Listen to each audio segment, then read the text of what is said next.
ये सम करना है होमवर्क में, पेज नंबर 462, क्वेश्चन नंबर 6।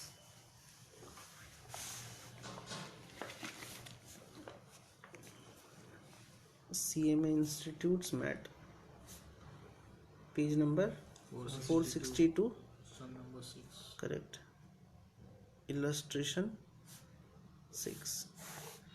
ये करना है होमवर्क में। अभी हम लोग नेक्स्ट चीज सीखेंगे। 2 मेथड होता है ना, 3 मेथड होता है ना, सिंथेटिकल, एनालिटिकल और फाइनल अकाउंट मेथड। ठीक, वही है synthetical and analytical method. Topic का नाम है इनवॉइस प्राइस मेथड। ये इनवॉइस प्राइस क्या होता है?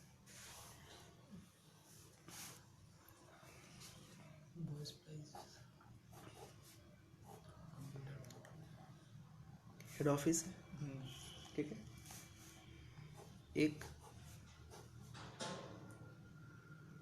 ब्रांच है और एक है सप्लायर। हेड ऑफिस क्या करता है? सप्लायर से परचेज करता है, ठीक है। ये सप्लायर से हेड ऑफिस क्या करता है? परचेज करता है फ्रॉम सप्लायर। मान लो परचेज प्राइस है 100 रुपया, ठीक है। हेड ऑफिस जो गुड सप्लायर से खरीदा वो गुड्स को क्या करता है? सेल करता है ब्रांच को दे देता है, ठीक है। कितना में देता है? 110 में। हेड ऑफिस ब्रांच को बोलता है कि हम तुमको जो गुड्स दे रहे हैं वो 100 नहीं 110 का है। ब्रांच क्या करेगा? ब्रांच का काम है sell the goods to customer, है ना। ब्रांच जब कस्टमर को बेचेगा तो 110 में बेचेगा ना उससे ज्यादा में? ज्यादा में बेचेगा, प्रॉफिट ऐड करके बेचेगा, ठीक। मान लो ब्रांच का जो सेल प्राइस है वो 110 रुपया में 40 रुपया प्रॉफिट ऐड किया और बेचा कितना में? 150 में। कोई प्रॉब्लम? नहीं प्रॉब्लम। हेड ऑफिस कितना में खरीदा था? 100 में। भेज कितना रहा है ब्रांच को? 110 में। और ब्रांच बेच कितना में रहा है? 150 में। प्रॉफिट कितना? 60। इसको सर ब्रांच को या उसको? ब्रांच जब बनाएगा branch account in the books of head office तो गुड सेंट टू ब्रांच बोल के 110 लिखेंगे, क्योंकि 110 में ही भेज रहा है हेड ऑफिस ब्रांच को। और ब्रांच सेल कितना में कर रहा है? 150 में। तो बाई बैंक बोल के कैश वाला सेल है 150। तो हिसाब से देखा जाए प्रॉफिट कितना आया? 40 आया। बट एक्चुअल प्रॉफिट कितना है? 50 ना। 50 कॉस्टिंग तो 100 है, 50। बेच रहे हैं 150 में, एक्चुअल प्रॉफिट 50। बट जब कैलकुलेशन कर रहे हैं ना तो कितना आ जा रहा है? 40 आ जा रहा है। वो क्यों आ रहा है मालूम? क्योंकि 110 जो है ना वो इंक्लूडिंग प्रॉफिट है। कितना? 10 रुपए। देखो 100 में खरीदा, ब्रांच को बोल रहा है हम 110 में खरीदे हैं और वो 110 में भेज रहा है। यानी कि हेड ऑफिस का मोटिव है ब्रांच से ज्यादा प्रॉफिट कमाने का। मगर हेड ऑफिस का तो हेड ऑफिस का ही ना पार्ट है ब्रांच भी तो। हाँ, तो फिर उसी से प्रॉफिट क्यों कमा रहा? वो डायरेक्टली भी तो प्रॉफिट ले सकता है ना। बोले कि हेड ऑफिस का मोटिव है कि कस्टमर से ज्यादा पैसा कलेक्ट करने का। मान लो अगर हेड ऑफिस 100 में खरीद के ब्रांच को 100 में बोला कि हम 100 में खरीदे हैं, तो ब्रांच वाला जाहिर सा बात है 150 में नहीं बेच के कम में भी बेच सकता है। समझ में आ रहा है? जो सेलर लोग होता है वो क्या सोच के बेचता है कि मेरे पास प्रॉफिट आ रहा है, हमको बेचना है। अगर हेड ऑफिस ब्रांच को बोले कि 100 रुपया दाम है तो ब्रांच उसको 130 में भी बेच सकता है, ब्रांच उसको 140 में भी बेच सकता है, हो सके ब्रांच उसको 150 में भी बेच सके। समझ में आया? लेकिन ऐसा हेड ऑफिस ब्रांच के मन में धारणा दे देता है कि तुम मानो कि तुम्हारा कॉस्टिंग 110 है, तुम इसको 110 से ज़्यादा में बेचो, ठीक है, प्रॉफिट आने से हुआ। अब ब्रांच उसको 111 में भी बेच सकता है, 111 में बेचा तो 1 रुपया प्रॉफिट। समझ में आ रहा है? ब्रांच का जो मैनेजर है वो अपना पहचान वाला को गुड्स बेच दिया, अपना पहचान वाला का गुड्स को 150 में नहीं 140 में ही बेच दे, वो कम में ही बेच दे, ठीक है, प्रॉफिट तो आ रहा है ना।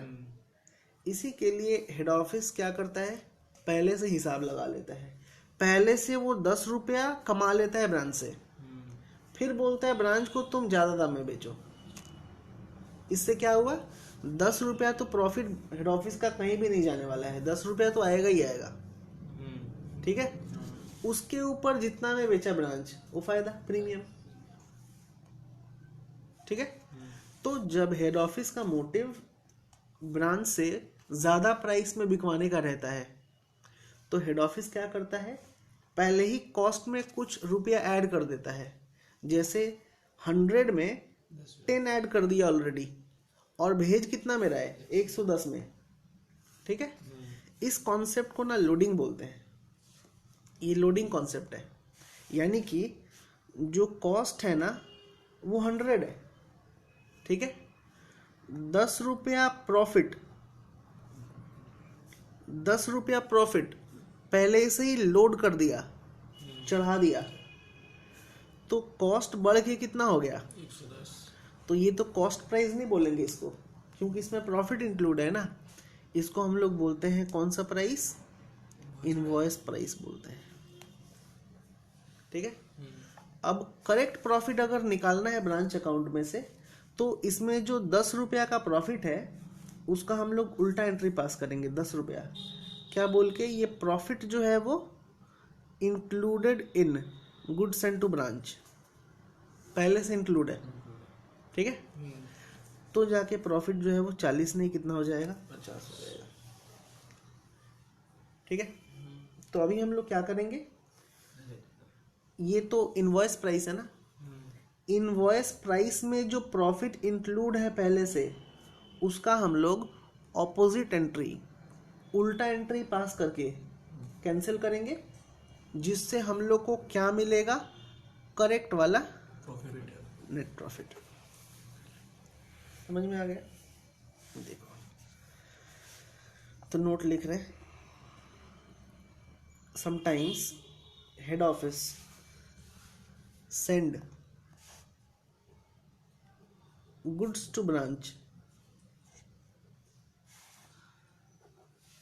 after adding a certain profit to its cost price। सही बोले? कभी कभी हेड ऑफिस सेंड करता है गुड्स ब्रांच को after adding certain profit to its cost, यानी कि कॉस्ट प्राइस में वो पहले से ही क्या कर लेता है, प्रॉफिट ऐड कर लेता है, ठीक है, full stop. This profit is known as loading. इस प्रॉफिट को हम लोग क्या बोलते हैं, लोडिंग बोलते हैं। समझ में आया? Full stop. उसके बाद to arrive at correct profit, अगर सही वाला प्रॉफिट निकालना है, we have to eliminate, eliminate मतलब क्या होता है, हटाना, ठीक है। We have to eliminate the loading by passing, कौन सा एंट्री, रिवर्स, उल्टा, रिवर्स, ऑपोजिट बोले या रिवर्स बोले एंट्री, यही जो लिख दूंगा वही ना। यही वाला। समझ में आ गया? कोई प्रॉब्लम है? नहीं है। अब ये लोडिंग किसमें किसमें इंक्लूड रहता है वो हम लोग को जानना है। ये जो लोडिंग है ना, लोडिंग इज इंक्लूडेड इन किसमें किसमें? सबसे पहला गुड्स सेंट टू ब्रांच, ठीक है। दूसरा goods returned by branch to head office. Goods sent to branch मतलब हेड ऑफिस जो गुड्स भेजा, goods return by branch, branch जो रिटर्न कर रहे हैं, ठीक है। उसके बाद एबनॉर्मल लॉस, एबनॉर्मल लॉस में भी लोडिंग रहता है। उसके अलावा होता है, बस हो गया। एक और चीज में होता है जिसका नाम है goods in transit. One more thing, opening and closing stock. ये 5 चीज में लोडिंग इंक्लूड रहता है पहले से। तो यही 5 चीज में से ना हमको लोडिंग को क्या करना है? एलिमिनेट करना है, हटाना है। समझ में आया? बड़ा सिंपल है। ठीक, अब देखो सिंथेटिकल मेथड में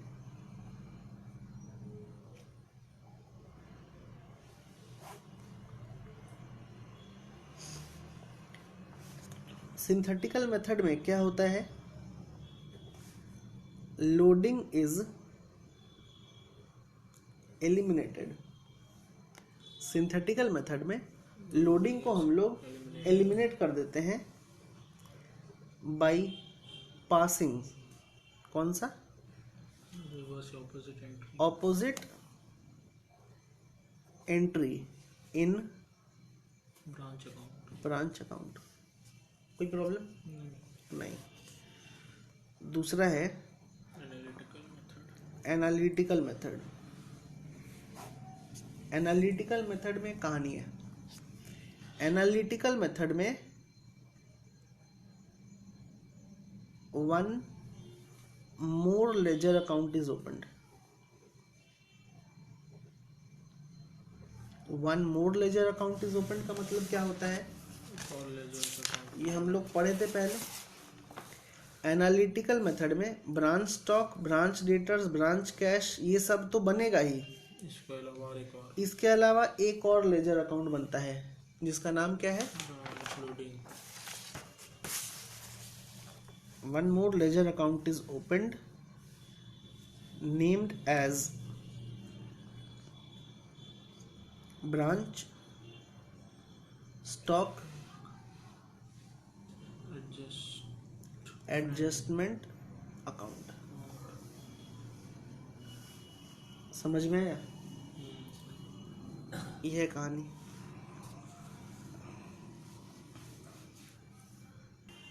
एग्जाम में ना, एग्जाम में एनालिटिकल मेथड आने का चांस ज़्यादा रहता है क्योंकि ये थोड़ा कॉम्प्लिकेटेड है। सिंथेटिकल इजी है, ठीक है। देखो ध्यान से, एक ज़्यादा लेजर अकाउंट खुलता है जिसका नाम है ब्रांच स्टॉक एडजस्टमेंट अकाउंट, ठीक है। अब जो डिफरेंस होगा ना, difference in branch stock adjustment account, उसको क्या बोलेंगे मालूम है? Gross profit. Is treated as gross profit GP और ग्रॉस लॉस। अगर क्रेडिट हुआ तो ग्रॉस लॉस, और अगर डेबिट हुआ तो ग्रॉस प्रॉफिट। समझ में आया? उसके बाद जो डिफरेंस है ना, difference in branch stock account, अभी पूरा कहानी थोड़ा बदल जाएगा। देखो पहले जब हम लोग फॉर्मेट बनाए थे तो ब्रांच स्टॉक अकाउंट का जो डिफरेंस हुआ करता था वो जीपी हुआ करता था, है ना। लेकिन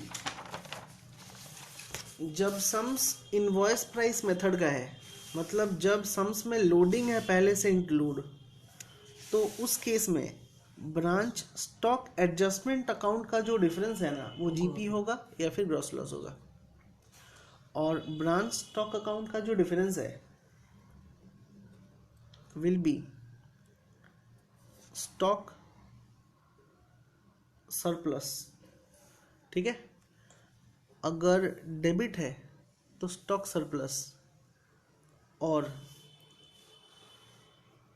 स्टॉक डेफिसिट अगर क्रेडिट है तो। समझ में आया? डेबिट में डिफरेंस है तो स्टॉक सरप्लस, क्रेडिट में डिफरेंस है तो स्टॉक डेफिसिट, ठीक है। अच्छा, उसके बाद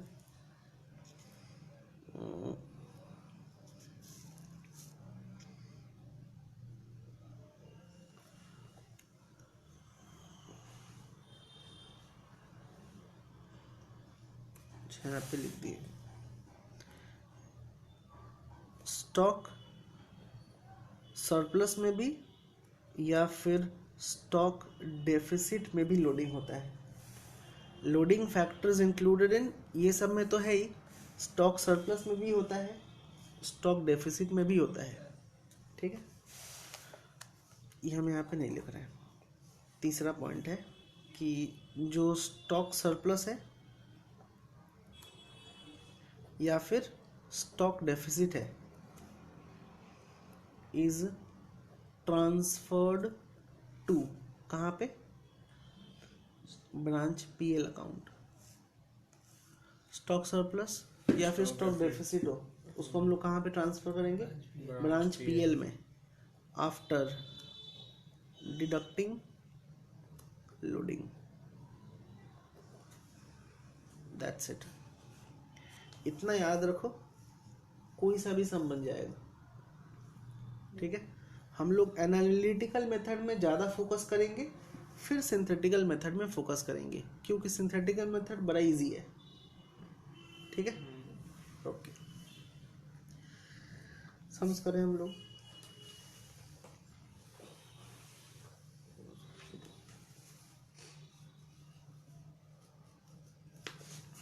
एक और चीज़, लास्ट टॉपिक बता देते हैं, ये थोड़ा सा डिफरेंट है। नॉर्मल लॉस का, ये एमसीक्यूज में भी इंपॉर्टेंट है, ठीक है। नॉर्मल लॉस का पूरा फाइनेंशियल अकाउंटिंग में कहीं एंट्री नहीं होता है, ठीक है। नॉर्मल लॉस के लिए no entry in financial accounting. Cost accounting में होता है, फाइनेंशियल में नहीं होता है, एक्सेप्ट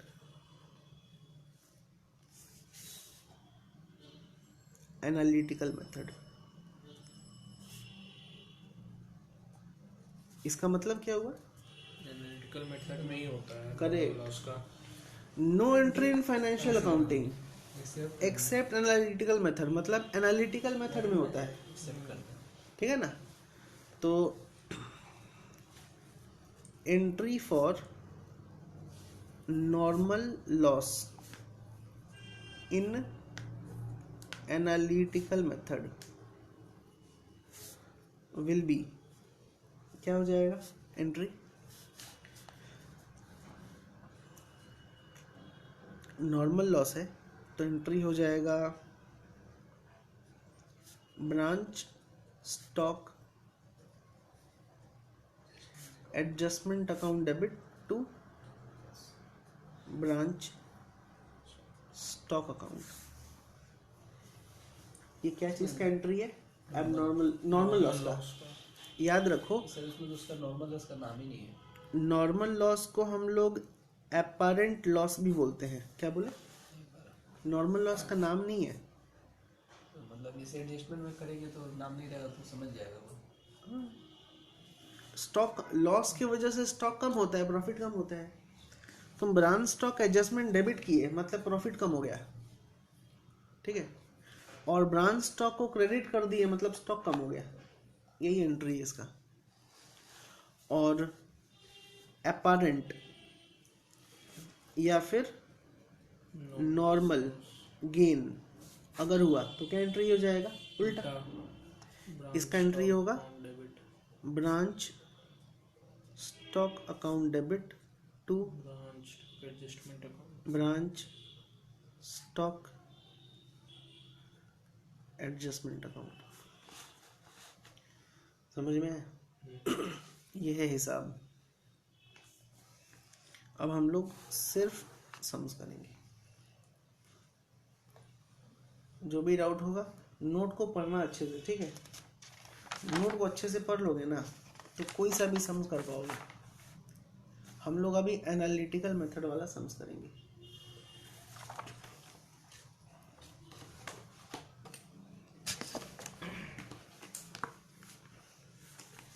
हम लोग करेंगे क्वेश्चन नंबर 3 करेंगे।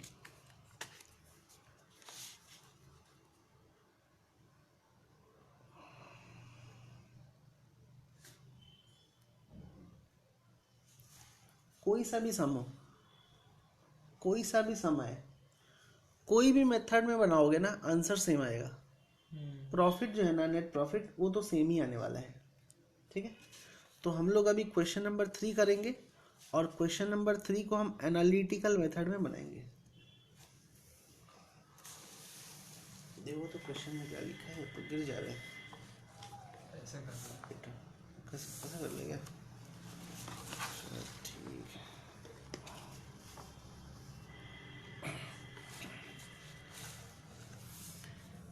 क्वेश्चन नंबर 3 कौन कौन सा अकाउंट बनेगा? पहले सम को पढ़ लेते हैं। क्या लिखा है? हेड ऑफिस गुवाहाटी में है और ब्रांच है कहाँ? शिलोंग में, ठीक है।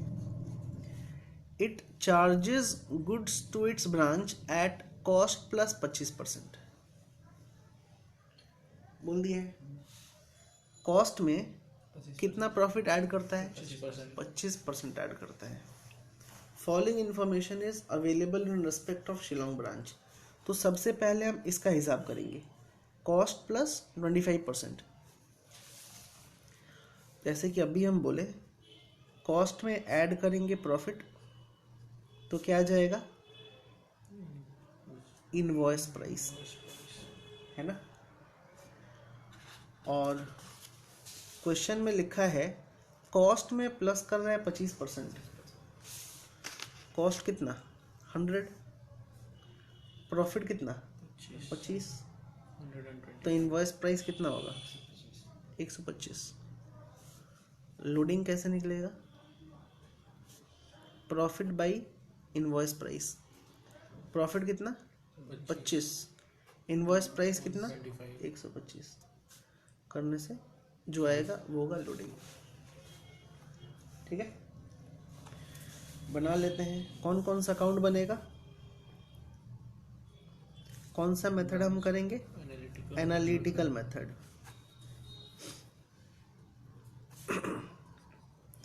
ब्रांच स्टॉक अकाउंट बनेगा।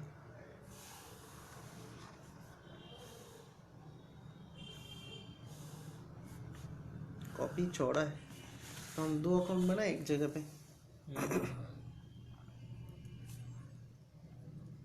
ब्रांच डेटर्स बनेगा।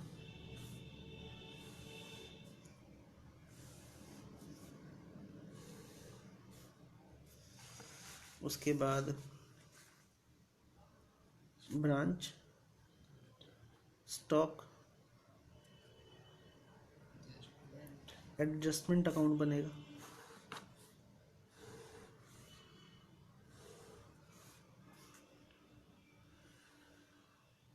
ठीक है। अच्छा, इसको ब्रांच स्टॉक एडजस्टमेंट नहीं, इसको हम गुड्स एंड टू ब्रांच देते हैं। Goods sent to branch. यहाँ बना दे रहे हैं हम ब्रांच स्टॉक एडजस्टमेंट अकाउंट बन गया।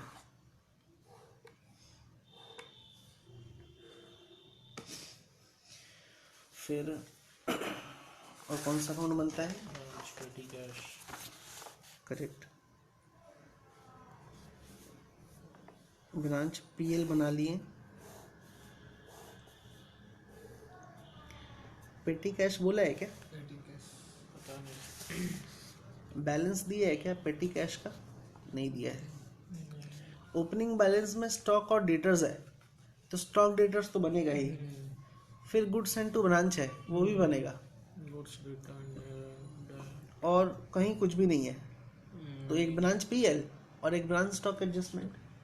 पेटी कैश का बैलेंस है नहीं, तो पेटी कैश बनेगा नहीं। ठीक है। ब्रांच एसेट्स कहीं पे नहीं है, तो ब्रांच एसेट नहीं बनेगा। समझ में? यहाँ पर जैसे दिया चेक डिस्काउंटेड, तो ये मतलब आपका बैंक में हो रहा है, कैश में तो कुछ नहीं होना है, तो बैंक वाला करेंगे, एंट्री मारेंगे। ब्रांच कैश है ही नहीं, तो बैंक वाला करेंगे पूरा। ठीक है। देखो सबसे पहला बैलेंस ऑन 1/1/2014 को क्या क्या है? स्टॉक है, डेटर्स है। तो ब्रांच स्टॉक में हम लोग टू बैलेंस बीडी, ये ओपनिंग स्टॉक है ना, ये हो गया ओपनिंग स्टॉक। कितना? 60,000। फिर डेटर्स का बैलेंस दिया है, तो ब्रांच डेटर्स में टू बैलेंस बीडी 20,000। जैसा कि हम बोले ओपनिंग स्टॉक में भी लोडिंग होता है। ठीक है। तो ओपनिंग स्टॉक का लोडिंग को हम लोग ऑपोजिट एंट्री पास करेंगे। कहाँ पे? ब्रांच स्टॉक एडजस्टमेंट अकाउंट में। लोडिंग इसमें कैंसिल होगा। तो ओपनिंग स्टॉक अगर डेबिट में है, तो ब्रांच स्टॉक एडजस्टमेंट में क्या करेंगे? क्रेडिट करेंगे। क्या बोल कर लिखेंगे हम लोग? By balance BD. ये हो गया लोडिंग ऑन ओपनिंग स्टॉक। कितना? 25। ये देखो हम लोग लोडिंग निकाले ना ऊपर में, लोडिंग 25/125। ये तो सर क्वेश्चन में नहीं देते, वो अपने से अज्यूम करके निकाले ना। कौन सा? ये वाला नहीं 100 और 125 फिगर, तो अपने से अज्यूम किए ना हम लोग। क्योंकि कॉस्ट प्लस 25 बोला है, तो कॉस्ट कितना मालूम नहीं, इसीलिए कॉस्ट 100 लिए। अच्छा। तो 25/125 इंटू 60,000 कितना हो जाएगा? 12,000, 12,000। उसके बाद क्या है? ये देखो goods sent to branch 6,50,000। Goods sent to branch है, तो इसका जर्नल क्या होता है? Branch stock account debit to goods sent to branch. Journal मालूम है ना, पीछे लिखे हम लोग इधर। ये रहा गुड्स एंड टू ब्रांच का branch stock account debit to goods and to branch. तो ब्रांच स्टॉक में क्या लिखेंगे हम लोग? To goods and to branch. Goods sent to branch 6,50,000। मच्छर आया क्या? ठीक है, आएगा। एक तो है ना। आए चलाएगा। गुड्स एंड टू ब्रांच में क्या लिखेंगे हम लोग? बाई ब्रांच स्टॉक, जैसे लेजर पोस्टिंग करते हैं। 6,50,000। ठीक है ना। अब देखो गुड्स एंड टू ब्रांच में लोडिंग है। पीछे नोट में लिखे हैं कि गुड्स एंड टू ब्रांच में भी लोडिंग होता है। कहाँ गया? ये रहा goods and to branch, goods return, abnormal loss, ये सारे में लोडिंग होगा। तो गुड्स एंड टू ब्रांच का लोडिंग कैंसिल करेंगे ऑपोजिट एंट्री पास करके, और वो ऑपोजिट एंट्री कहाँ पे होगा? ब्रांच स्टॉक एडजस्टमेंट में। By goods and to branch कितना? 25/125 into goods and to branch कितना है? 6,50,000। कितना होगा? 1,30,000। 1,30,000। समझ में आया? अब देखो ब्रांच स्टॉक एडजस्टमेंट में by goods and to branch है, तो गुड्स एंड टू ब्रांच में भी लिखना होगा ना, टू ब्रांच स्टॉक एडजस्टमेंट 1,30,000 रुपया। समझ में आया? ऐसे लेजर पोस्टिंग होता है। ब्रांच स्टॉक एडजस्टमेंट के क्रेडिट में by goods and to branch है, तो गुड्स एंड टू ब्रांच के डेबिट में आएगा to branch stock adjustment. Clear है ये वाला? Next, goods and to branch हुआ।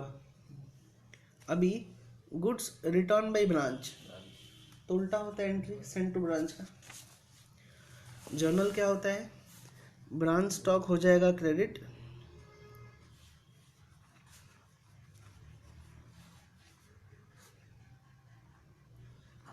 और गुड्स सेंड टू ब्रांच हो जाएगा डेबिट। जर्नल भी हम लोग पीछे लिखे हैं। Goods return by branch to head office, journal क्या होता है? Goods send to branch account debit to branch stock. ठीक है,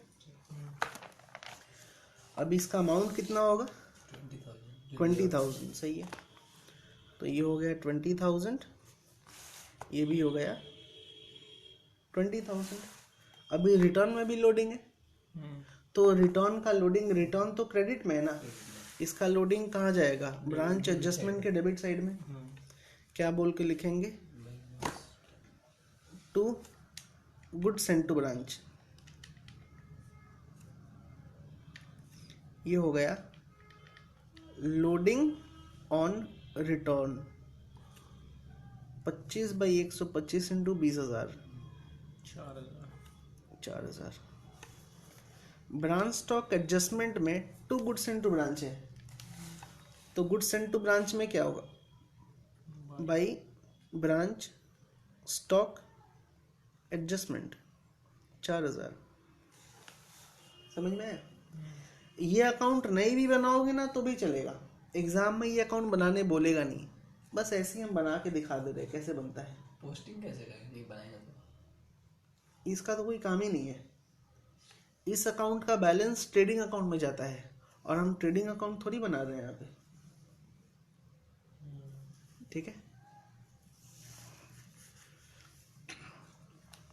4,000। उसके बाद क्या है? नेक्स्ट है goods returned by debtors direct to head office 10,000। अभी ये तो सेल्स रिटर्न हुआ, लेकिन डेटर्स लोग किसको रिटर्न कर दिया? हेड ऑफिस को। मतलब ये भी सेल्स रिटर्न है एक टाइप का। ठीक है, तो सेल्स रिटर्न का जर्नल हम लोग क्या पढ़े थे, याद है?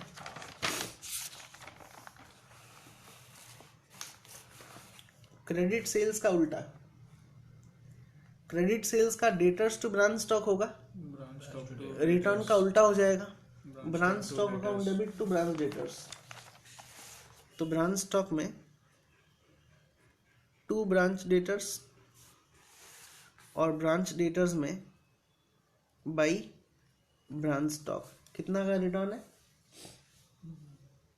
10,000। इसमें लोडिंग नहीं होगा, क्योंकि कहीं भी हम नोट पे नहीं लिखे हैं कि ब्रांच सेल्स रिटर्न में लोडिंग, कहीं भी नहीं लिखा हुआ है। ठीक है, next cash sales. Cash sales का जर्नल क्या होगा? Sales to cash. ठीक, bank account debit to branch stock.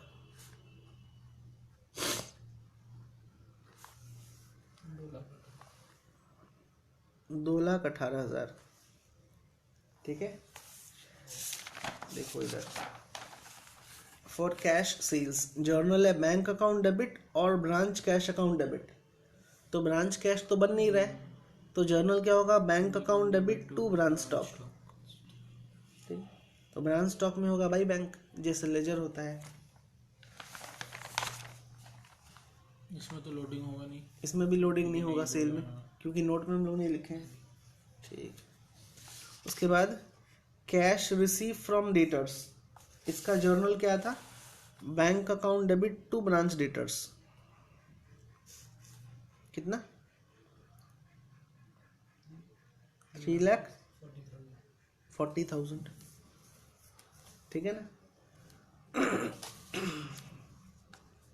फिर cash sent for expenses, recurring और नॉन रिकरिंग, इसका कोई एंट्री नहीं होता है क्योंकि हम लोग पीछे फॉर्मेट में कहीं पे भी नहीं लिखे हैं, कैश सेंट फॉर एक्सपेंसेस का जर्नल कहीं भी नहीं लिखे हैं, तो इसका एंट्री होगा ही नहीं। समझ में आया? लेकिन ये तो एक्सपेंसेस है ना, और हम लोग जानते हैं एक्सपेंसेस कहाँ पे लिखा था है, पीएल में ना, तो ये दोनों एक्सपेंस पीएल में जाएगा 67,640। तो ये जो हम लोग ब्रांच पीएल बना रहे हैं ना, ब्रांच पीएल में 2 एक्सपेंसेस बोल के लिखेंगे, 65,640 प्लस 2,000, 67,640। समझ में आया? और कहीं भी एंट्री नहीं होगा, पीएल में एक्सपेंस लिखा आता है, इसी के लिए पीएल में एक्सपेंस गया।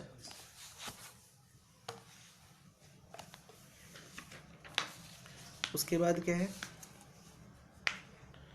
Allowance already adjusted. ठीक है, अलावेंस कितना है, 40,000 रुपया। इसको देखते हैं बाद में, लिखा है ऑलरेडी एडजस्टेड। फिर है नॉर्मल लॉस, आईपी में 2,000 बताए थे। नॉर्मल लॉस का एंट्री क्या होता है, अभी लिखे हम लोग नोट में, नॉर्मल लॉस का branch stock adjustment account debit to branch stock, है ना। तो ब्रांच स्टॉक में क्या लिखेंगे, बाई ब्रांच स्टॉक एडजस्टमेंट 2,000 रुपया, और ब्रांच स्टॉक एडजस्टमेंट में क्या लिखेंगे, टू ब्रांच स्टॉक 2,000 रुपया। सही है। तो उसके बाद गुड्स लॉस्ट इन फायर, ये कौन सा लॉस है, एबनॉर्मल लॉस है। एबनॉर्मल लॉस का जर्नल क्या होता है, abnormal loss account debit to branch stock. तो ब्रांच स्टॉक में क्या लिखते हैं, बाई एबनॉर्मल लॉस। कितना अमाउंट है, 10,000। और एक एबनॉर्मल लॉस अकाउंट भी बनता है ना, ब्रांच स्टॉक में बाई एबनॉर्मल लॉस है, तो एबनॉर्मल लॉस में क्या होगा, टू ब्रांच स्टॉक। तो ये बन गया एक एबनॉर्मल लॉस अकाउंट, इसमें हो जाएगा टू ब्रांच स्टॉक, कितना, 10,000। एबनॉर्मल लॉस में लोडिंग होता है क्या, लोडिंग होता है, होता है। ये देखो नोट में लिखे ना हम लोग पीछे, एबनॉर्मल लॉस में भी लोडिंग होता है। ठीक, तो एबनॉर्मल लॉस 10,000 है, इसका लोडिंग कहाँ पे ट्रांसफर करेंगे, ब्रांच स्टॉक एडजस्टमेंट में, टू एबनॉर्मल लॉस, ये होगा लोडिंग 25/125 इंटू 10,000, 2,000। ये हो जाएगा 2,000। ब्रांच स्टॉक एडजस्टमेंट में 2 एबनॉर्मल लॉस है, तो एबनॉर्मल लॉस में क्या होगा, by branch stock adjustment.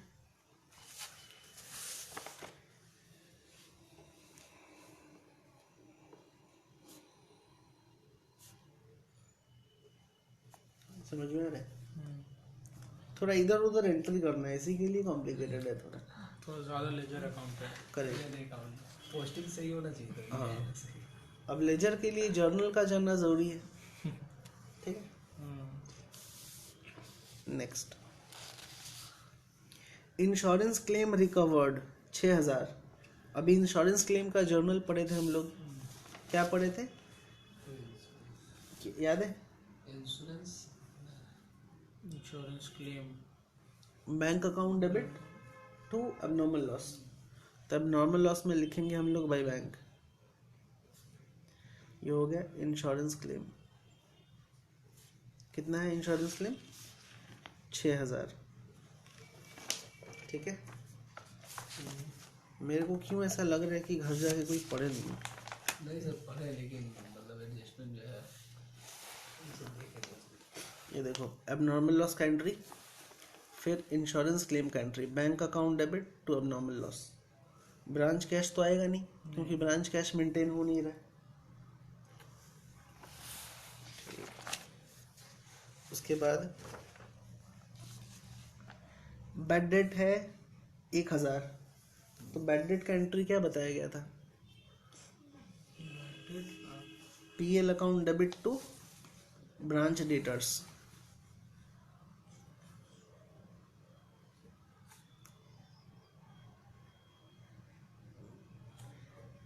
Bad debt लिखा था इसमें,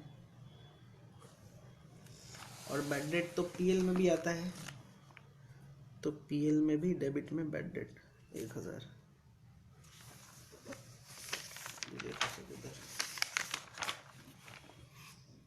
कहाँ गया? ये रहा। बैड डेट का जर्नल है, ब्रांच पीएल डेबिट करना है और ब्रांच डेटर्स को क्रेडिट करना है। ठीक है।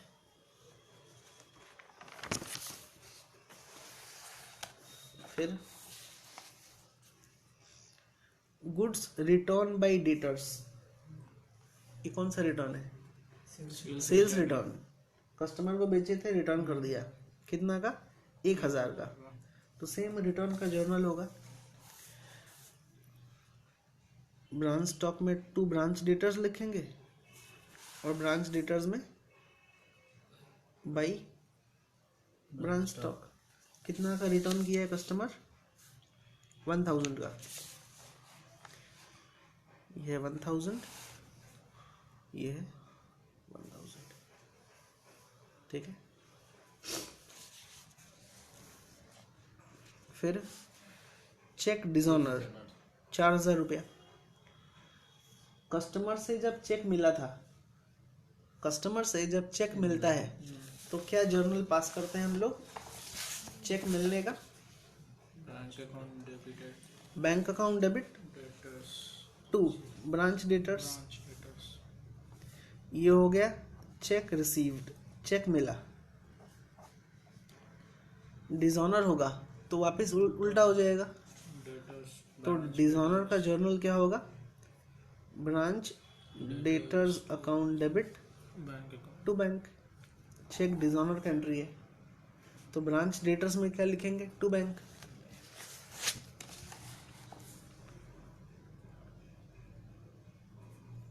To bank cheque dishonour. कितना का चेक डिसऑनर हुआ है? 4000 का।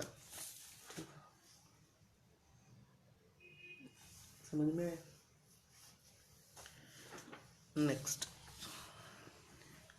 Goods transfer to Surat branch. अच्छा, अभी शिलोंग वाला ब्रांच कौन से ब्रांच को ट्रांसफर कर रहा है? सूरत वाले ब्रांच को। ठीक है, देखो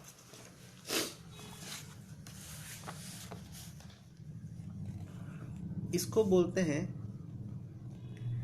इंटर ब्रांच ट्रांसफर बोलते हैं। इंटर ब्रांच ट्रांसफर क्या होता है? एक ब्रांच दूसरे ब्रांच को गुड्स ट्रांसफर कर रहा है। ठीक है, तो इसका जर्नल क्या हो जाएगा? इंटर ब्रांच ट्रांसफर का जर्नल हो जाएगा goods sent to branch account debit to branch stock. ये एंट्री का क्या रिलेवेंस है? शिलोंग ब्रांच सूरत ब्रांच को भेजेगा तो शिलोंग ब्रांच का स्टॉक कमेगा ना अपना, तो ब्रांच स्टॉक क्रेडिट हो रहा है, मतलब माइनस हो जा रहा है स्टॉक। ठीक है, और गुड सेंड टू दूसरा ब्रांच, इसीलिए good send to branch debit हो रहा है। समझ में? तो एंट्री होगा good send to branch debit और ब्रांच स्टॉक क्रेडिट। तो ब्रांच स्टॉक में क्या लिखेंगे? By good send to branch, और गुड सेंड टू ब्रांच में क्या लिखेंगे? To branch stock. कितना अमाउंट है? 30,000। ये 30,000, ये भी 30,000। अभी इसमें भी लोडिंग है, गुड सेंड टू ब्रांच है तो गुड सेंड टू ब्रांच में लोडिंग होता ही है 30,000। तो ब्रांच स्टॉक एडजस्टमेंट में क्या लिखेंगे? To good send to branch. 30,000 into 25/125, 6,000। कहने का मतलब है ब्रांच स्टॉक अकाउंट में ओपनिंग स्टॉक है तो लोडिंग होगा, गुड्स सेंड टू ब्रांच है लोडिंग है, उसमें गुड्स रिटर्न है तो भी लोडिंग है, ठीक है। एबनॉर्मल लॉस है तो भी लोडिंग है, क्लोजिंग स्टॉक होगा तो भी लोडिंग होगा, समझ में आया। ब्रांच स्टॉक एडजस्टमेंट में 2 गुड्स सेंड टू ब्रांच है, तो गुड्स सेंड टू ब्रांच में क्या होगा, बाई ब्रांच स्टॉक एडजस्टमेंट कितना, 6,000, सही है।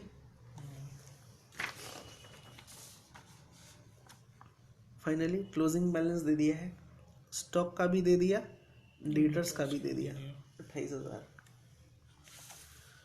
तो ब्रांच स्टॉक का बैलेंस कितना है, कितना है, 97,000 स्टॉक का। इसमें भी लोडिंग है तो इसका लोडिंग भी जाएगा ब्रांच स्टॉक एडजस्टमेंट में, क्या बोल के, टू बैलेंस CD 25/125 इंटू 97,000, 19,400। अभी देखो डेटर्स का भी बैलेंस है 28,000, तो डेटर्स में भी लिखाएगा क्लोजिंग वाला, क्या बोल के,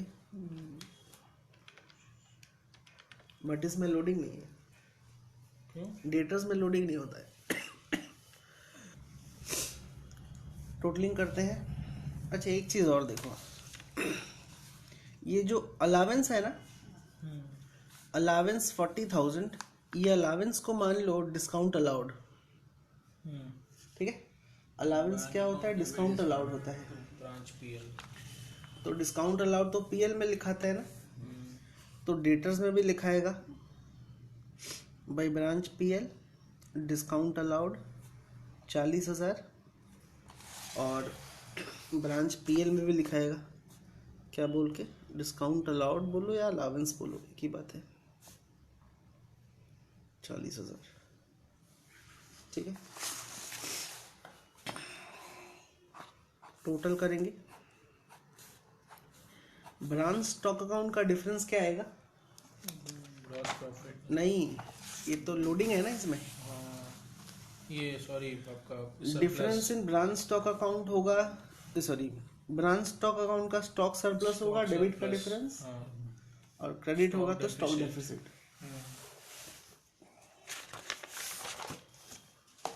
देखो कौन सा साइज ज्यादा है, क्रेडिट ज्यादा है ना डेबिट ज्यादा है, सर डेबिट ये ज़्यादा है, डेबिट ज्यादा है। ओ वन मोर थिंग, ये क्वेश्चन में तो कैश सेल दिया है ना, क्रेडिट सेल तो दिया ही नहीं है सम्स में, कैसे मालूम चला, डेटर्स अकाउंट बन रहा है लेकिन कहीं भी क्रेडिट सेल्स नहीं दिया है ना, यानी कि इस सम्स में क्रेडिट सेल मिसिंग है।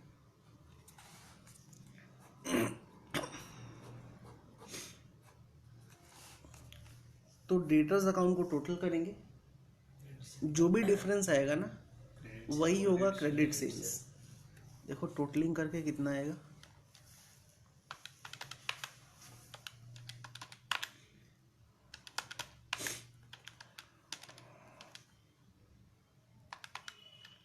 To branch stock account credit sales, ये हो गया बैलेंसिंग फिगर।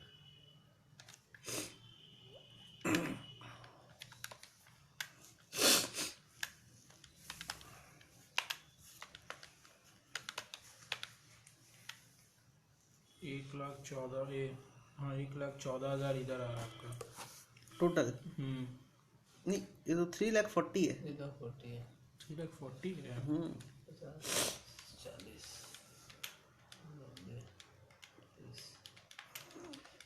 4 लाख कितना, 28,000 है ना, 4,20,000, 4,20,000, 4,20,000,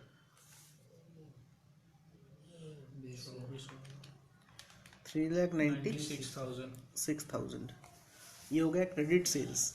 ब्रांच डेटर्स में 2 ब्रांच स्टॉक होगा, तो ब्रांच स्टॉक में क्या हो जाएगा, क्रेडिट से बाई ब्रांच डेटर्स, ये क्रेडिट सेल।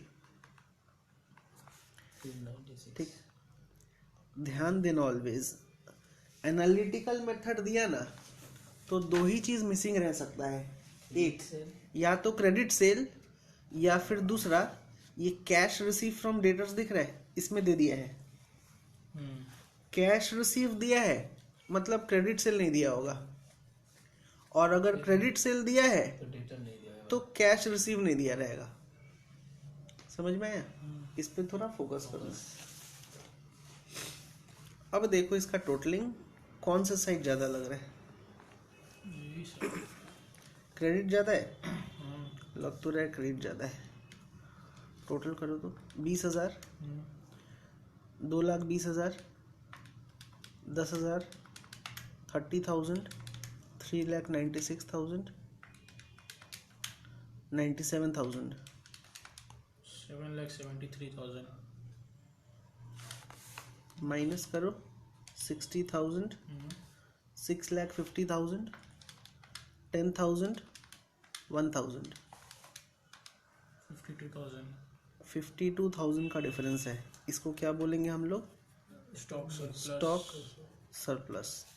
डेबिट में डिफरेंस है ना, स्टॉक सरप्लस, यहाँ पे हम लोग नोट में लिखे हैं स्टॉक सरप्लस डेबिट। अभी स्टॉक सरप्लस का लोडिंग भी है, लोडिंग भी होता है, तो स्टॉक सरप्लस डेबिट में है ना, लोडिंग क्रेडिट होगा, और क्रेडिट हम लोग कहाँ पे करेंगे, ब्रांच स्टॉक एडजस्टमेंट में, by stock surplus loading 25/125 into 52,000, 10,400। अब देखो टोटल करके कौन सा साइज ज्यादा है, डेबिट दिख रहा नहीं, इधर कितना, एक ये 1,30,000 है, हाँ तो यही ज्यादा क्रेडिट ज्यादा है, क्रेडिट ज्यादा है। क्रेडिट टोटल करो 12,000, 1,30,000, 10,400, 1,52,400, 1,52,400 माइनस 4,000, 4,000 फिर से 6,000, 19,400, 1,19,000 1,19,000 का डेबिट में डिफरेंस है, ये होगा जीपी। ठीक है, ब्रांच स्टॉक एडजस्टमेंट अकाउंट का डिफरेंस जीपी होता है। ठीक है, लोडिंग में खाली करेक्ट। और जीपी को कहाँ पे ट्रांसफर करेंगे, पीएल में, तो ये ब्रांच पीएल में गया बाई जीपी 1,19,000।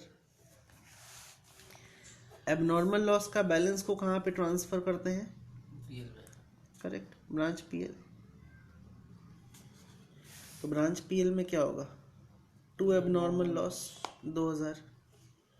फिर नोट में लिखे थे स्टॉक सरप्लस हो या फिर स्टॉक डेफिसिट हो, ये देखो स्टॉक सरप्लस और deficit is transfer to branch PL after deducting loading, है ना, तो ये सम्स में तो स्टॉक सरप्लस हुआ, तो लोडिंग तो हम लोग कर दिए।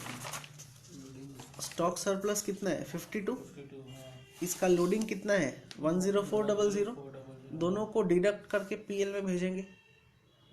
ठीक है, लेकिन कौन सा साइड, डेबिट ना क्रेडिट, क्रेडिट, क्यों, ये दोनों तो मतलब डेबिट में ना,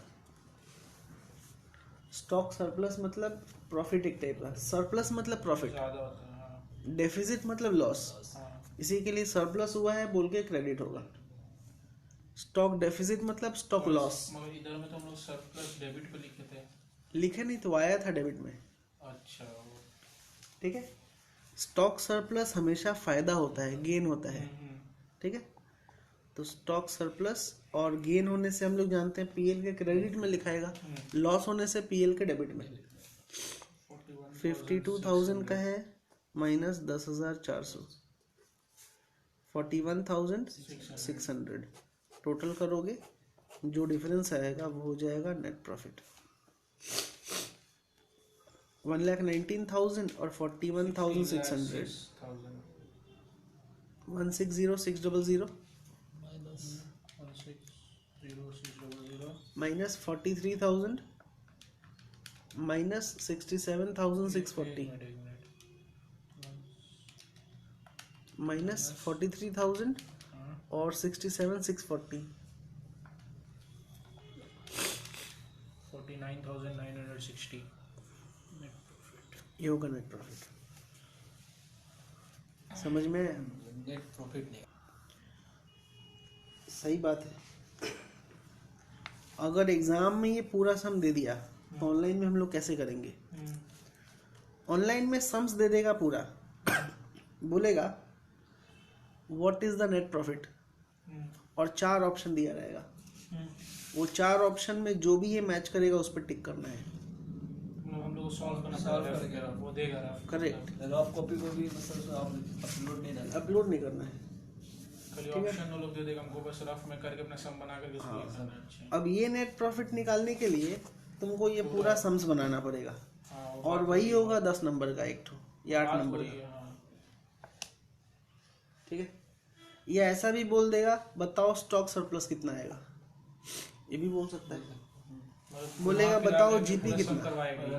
पूरा सम ही करना पड़ेगा, कोई ऑप्शन वो नहीं. तो है ही, हाँ. ठीक है. गुड सेंड टू ब्रांच का बैलेंस ट्रेडिंग अकाउंट में ट्रांसफर करते हैं बट ये फायदा नहीं, ट्रेडिंग अकाउंट तो बनाएंगे. बोलेगा नहीं बनाने. ठीक है ना. बट जो भी बैलेंस होगा वो कहाँ पे ट्रांसफर करेंगे? ट्रेडिंग अकाउंट में. That's it.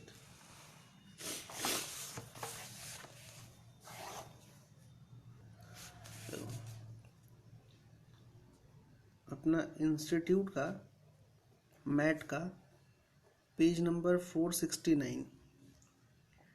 469 का इलस्ट्रेशन नंबर 9 करोगे. ये एग्जाम में आया हुआ क्वेश्चन है, ये वाला मल्टी चेन स्टोर लिमिटेड. ये एग्जाम का आया हुआ क्वेश्चन है. करना कैसे? देखो इधर सब कुछ दे दिया. ओपनिंग बैलेंस दे दिया, स्टॉक, डेटर्स, पेटी कैश और ट्रांजैक्शन दिया है. गुड्स सेंड टू ब्रांच अभी हम लोग किए. Goods return to head office अभी वो भी किए. ब्रांच रिटर्न किया. कैश सेल दिया है, क्रेडिट सेल दिया हुआ इसमें क्रेडिट सेल दे दिया है. तो क्या मिसिंग होगा? वही date. Cash receive from debtors. देखो कहीं भी कैश रिसीव फ्रॉम डेटर्स हम लोग को नहीं दिया है सम्स में. समझ में आया? ऐसा तो ये वाला कर लोगे. एनालिटिकल मेथड है ये ना. एनालिटिकल मेथड में. हाँ. उसके बाद ये देखो इंस्टीट्यूट का मैट का इलस्ट्रेशन नंबर 8 हम यहाँ पे लिख दे रहे हैं. जैसे बोला है prepare branch account in the books of head office, तो ये सम्स का तो ब्रांच अकाउंट बन जाएगा आराम से.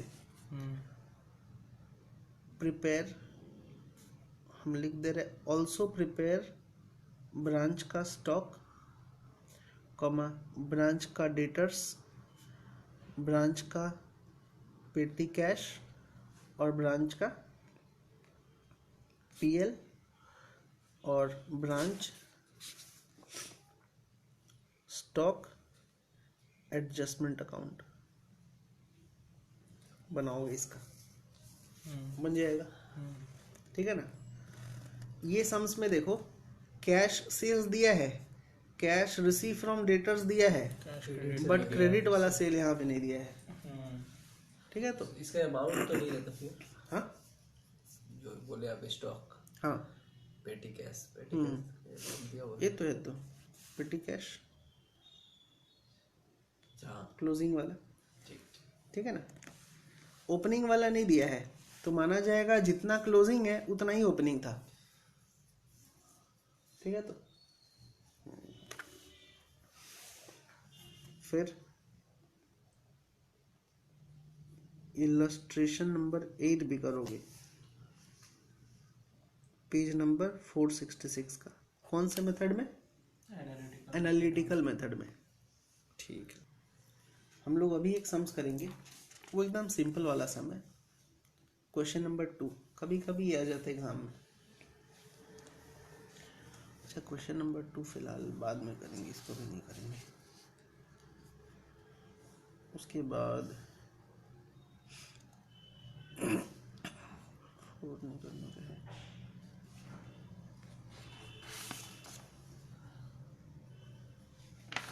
ये क्वेश्चन नंबर 5 इसका प्रिंट आउट निकाले हो ना? नहीं निकाले नहीं है। नहीं निकाले हो? ये वाला 5 नंबर करोगे। जैसे यहाँ पे दिया है head office at Mumbai send goods to branch at Nagpur at 125% of cost. ये लाइन का मालूम है, का मतलब मालूम है? 125% ऑफ कॉस्ट मतलब होता है कॉस्ट प्लस 25%। कॉस्ट पे दिया हुआ है। ठीक है, कॉस्ट प्लस 25%। ये भी करोगे होमवर्क में। तो सर उसको जब लिखेंगे तो इसको मतलब लेस करके लिखें क्या? नहीं लेस करके नहीं, सेम। जितना अमाउंट है उस पर 125%। हाँ घुमा के दिया है।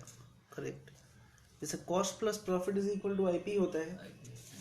कॉस्ट 100 मानोगे, 25 प्रॉफिट होगा, आईपी 125 होगा, तो लोडिंग 25/125 हो जाएगा। ठीक है। देखो अभी हम लोग क्वेश्चन नंबर 4 करेंगे। कौन सा मेथड में? एनालिटिकल मेथड में। देखो ध्यान से अकाउंट बनाते हैं। कौन सा अकाउंट बनता है? Branch stock account, branch debtors account, branch goods send to branch, petty cash होगा तो पेटी कैश। ब्रांच स्टॉक अकाउंट बन गया। लोडिंग है क्या इसमें? इसमें लोडिंग है 20%। कॉस्ट प्लस 20% है तो बनेगा ब्रांच स्टॉक एडजस्टमेंट अकाउंट बनेगा।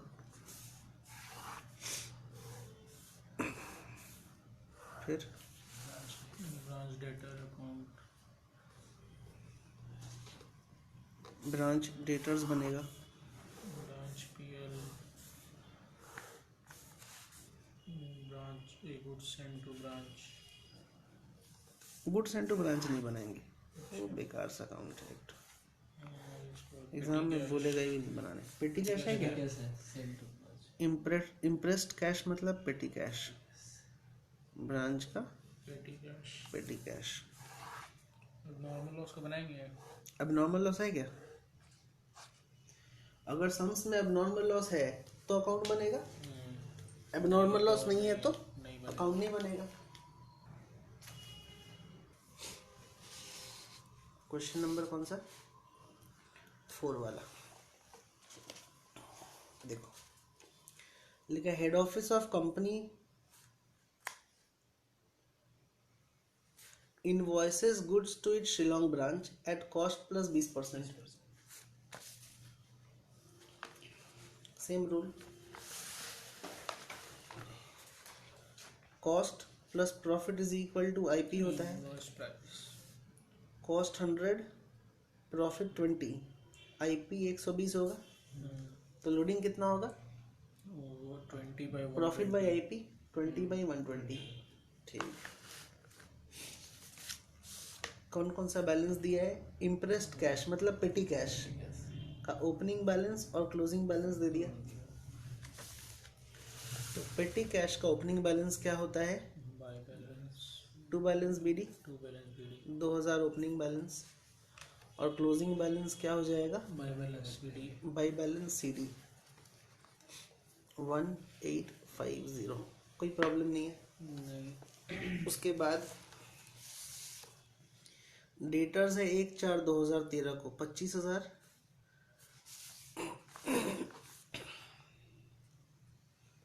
To balance BD 25,000।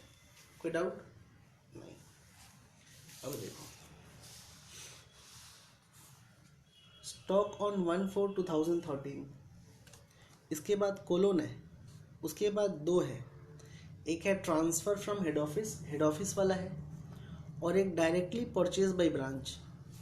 तो हम लोग ब्रांच स्टॉक में जो टू बैलेंस बीडी लिखते हैं ना, एक हेड ऑफिस वाला और एक डायरेक्ट परचेज वाला। हेड ऑफिस वाला 24,000 है, डायरेक्ट परचेज वाला 16,000 है। लोडिंग जो है ना वो सिर्फ 24,000 में कटेगा। क्यों? डायरेक्ट परचेज का मतलब होता है ब्रांच बाहर से गुड्स खरीदा है, हेड ऑफिस से नहीं खरीदा है।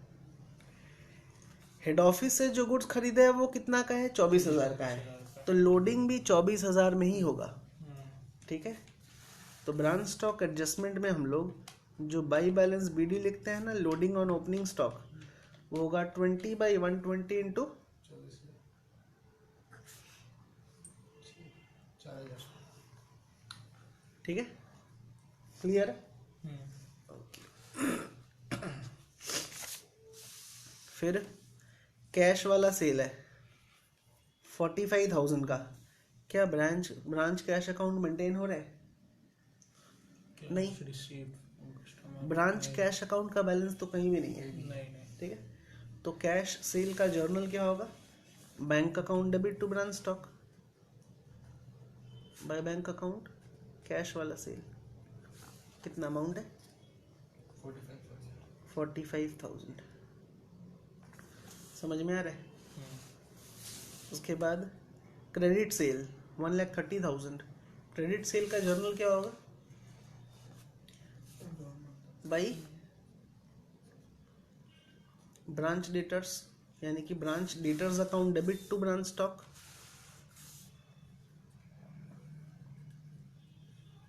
तो ब्रांच डेटर्स में टू ब्रांच स्टॉक,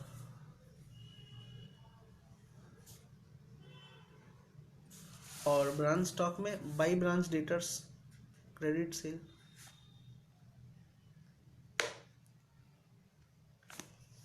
ठीक है ना? नेक्स्ट, डायरेक्ट परचेसेस के बारे में बाद में बताते हैं। Return from customer, customer return किया, ये कौन सा रिटर्न है? Sales return. Sales return. तो क्रेडिट सेल का उल्टा होता है जर्नल। ये तो क्रेडिट सेल का है, उल्टा कर दे। To branch debtors sales return, और ब्रांच डेटर्स में बाई ब्रांच स्टॉक, ये हो गया सेल्स रिटर्न। कितना? 3,000, ये हो गया 3,000। ठीक है, उसके बाद क्या है? Normal loss. नॉर्मल लॉस कहाँ गया? Good send to branch 60,000। तो गुड सेंड टू ब्रांच कहाँ लिखते हैं? ब्रांच स्टॉक में। To good send to branch 60,000। इसमें लोडिंग है, लोडिंग कहाँ पे होगा? ब्रांच स्टॉक एडजस्टमेंट में। 20/120 इंटू 60,000 कितना होगा? 10,000। समझ में है? उसके बाद क्या है? पेटी कैश सेंट टू ब्रांच 2,500। इसका जर्नल क्या पढ़े थे हम लोग?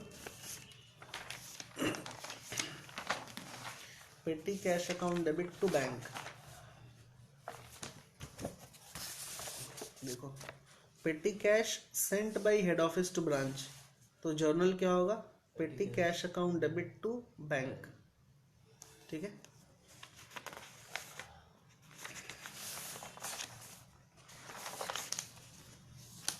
पेटी कैश में क्या लिखाएगा? To bank 2,500। ठीक है, उसके बाद क्या है? Bad debt 1,000। बैड डेट का क्या जर्नल है? डेटर्स का क्रेडिट और पीएल का डेबिट, है ना? डिस्काउंट अलाउड का भी सेम होता है। तो पीएल का डेबिट में बैड डेट और डेटर्स का क्रेडिट में होता है बैड डेट। डिस्काउंट अलाउड भी डेटर्स के क्रेडिट में होगा और पीएल के डेबिट में होगा। कितना अमाउंट है? बैड डेट से 1000, डिस्काउंट है 2000, बैड डेट 1000 और डिस्काउंट है 2000। उसके बाद क्या है, कैश रिसीव फ्रॉम कस्टमर 1,25,000, ठीक है। तो डेटर्स में क्या लिखाता है बाई बैंक?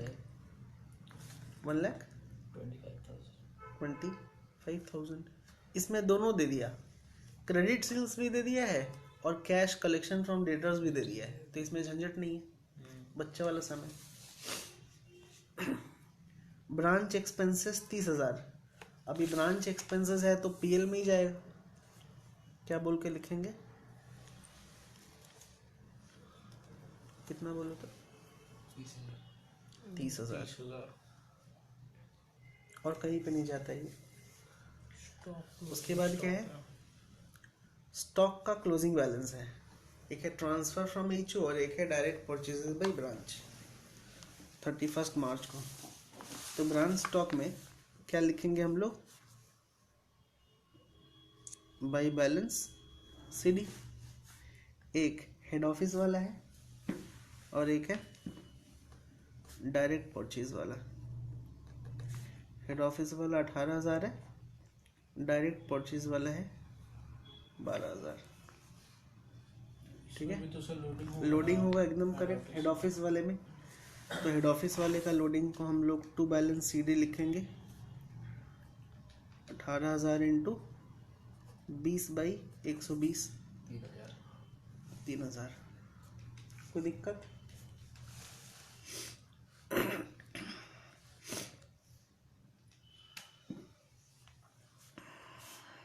टोटलिंग करो। अच्छा एक चीज़ छूटा है क्या? ये डायरेक्ट परचेज छूटा है 45,000 का, इसका हम एंट्री लिखा देते हैं, इसके बारे में हम नहीं बोले थे। एनालिटिकल मेथड में journal number 13 for direct purchases, इसका जर्नल होता है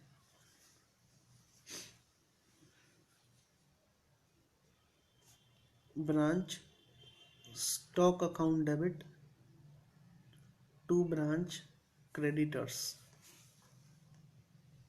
ठीक है। और अगर पेमेंट हुआ है क्रेडिटर्स को तो इसका जर्नल होगा ब्रांच क्रेडिटर्स अकाउंट डेबिट हो जाएगा टू बैंक बोलो या फिर ब्रांच कैश बोलो। अगर ब्रांच कैश मेंटेन नहीं हो रहा है तो बैंक, और ब्रांच कैश मेंटेन हो रहा है तो ब्रांच कैश। तो जर्नल क्या होगा? Branch stock debit to branch creditors. तो ब्रांच स्टॉक में क्या लिखाएगा? To branch creditors. कितना अमाउंट? डायरेक्ट परचेजेस का 45,000, ठीक है। इसमें लोडिंग नहीं होता सर? नहीं, इसमें लोडिंग किस में होगा? हेड ऑफिस और ब्रांच के बीच में जो ट्रांजैक्शन हुआ है उसमें लोडिंग होगा, ठीक है। अभी टोटल करो। ब्रांच स्टॉक का बैलेंस क्या होता है? स्टॉक सरप्लस या फिर स्टॉक डेफिसिट। कौन सा साइड ज्यादा लग रहा है?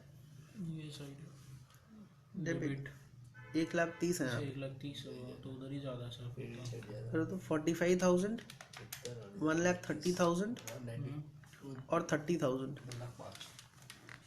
2,05,000।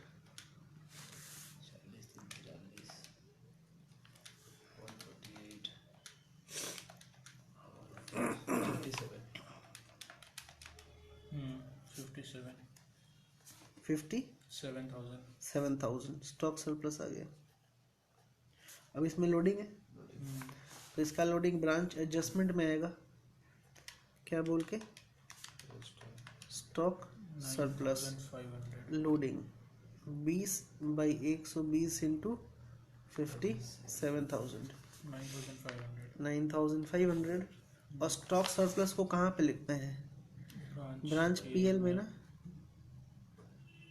लोडिंग माइनस करके 57,000 का स्टॉक सरप्लस है और 9,500 लोडिंग है। 47,500। डेटर्स का टोटल करो। देखो ओपनिंग बैलेंस है टू बैलेंस बीडी, बट इसका क्लोजिंग बैलेंस नहीं दिया है, तो क्लोजिंग बैलेंस होगा बाय बैलेंस सीडी, ये होगा बैलेंसिंग फिगर।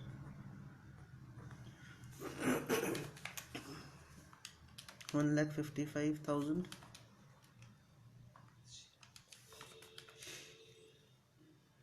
25,000 और 24,000 24,000। ठीक है। अच्छा, पेटी कैश का जो बैलेंस है वो कहाँ पे ट्रांसफ़र होता है? ब्रांच पीएल में। ये देखो फॉर्मेट पीछे लिखे हम लोग, पेटी कैश का जो बैलेंस है ब्रांच पीएल में जाता है, उसको पेटी एक्सपेंसेस एट ब्रांच बोलते हैं।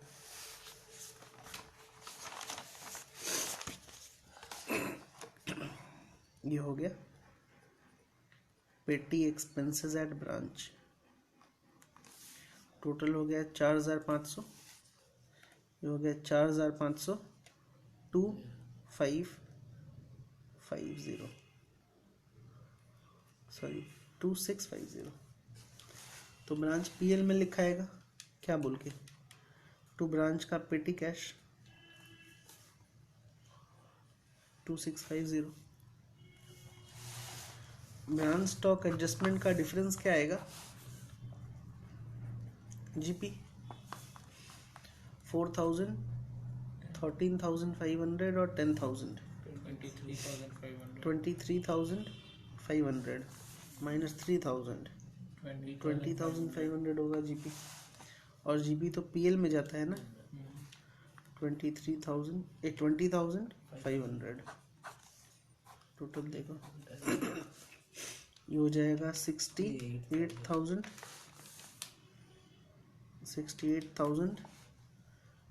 32, 33, 35, 32,350।